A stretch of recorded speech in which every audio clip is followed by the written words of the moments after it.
Kisah pertama kami berkisar pada istri Nabi Nuh, yang dikenal karena pembangkangan dan kekafirannya. Meski menikah dengan seorang nabi, ia memilih jalan yang menyimpang dari kebenaran. Kisahnya menjadi pengingat bahwa hubungan seseorang dengan Tuhan bersifat pribadi, dan tidak dipengaruhi oleh kesalehan orang-orang di sekitarnya. Wanita kedua yang kita jumpai adalah istri Nabi Lut. Tokoh lainnya menikah dengan seorang nabi, namun tindakannya bertentangan dengan ajarannya. Dia mengkhianati suaminya demi warga kota yang penuh dosa, sebuah keputusan yang menyebabkan kejatuhannya. Kisahnya menjadi peringatan keras tentang konsekuensi kesetiaan dan pengkhianatan. Akhirnya kita sampai pada kisah istri Fir'aun. Berbeda dengan dua kisah sebelumnya, kisahnya penuh dengan iman dan keberanian. Dalam menghadapi tirani dan penindasan, dia teguh pada keyakinannya. Menjadi mercusuar terang di saat-saat gelap.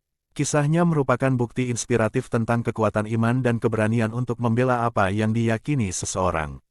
Ringkasnya, Al-Quran menyebut ketiga wanita ini sebagai teladan bagi seluruh umat manusia. Kisah istri Nabi Nuh dan Lut menjadi kisah peringatan yang mengingatkan kita akan bahayanya kekafiran dan pengkhianatan.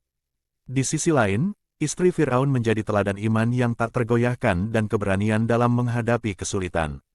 Kisah-kisah dalam Al-Quran ini bukan sekadar sejarah individu di masa lalu. Itu adalah pelajaran abadi yang terus bergema, mengingatkan kita akan kebajikan yang harus dijunjung tinggi dan keburukan yang harus dihindari. Mereka berfungsi sebagai cermin, mencerminkan tindakan dan pilihan kita, mendorong kita untuk berjuang demi kebenaran dan iman.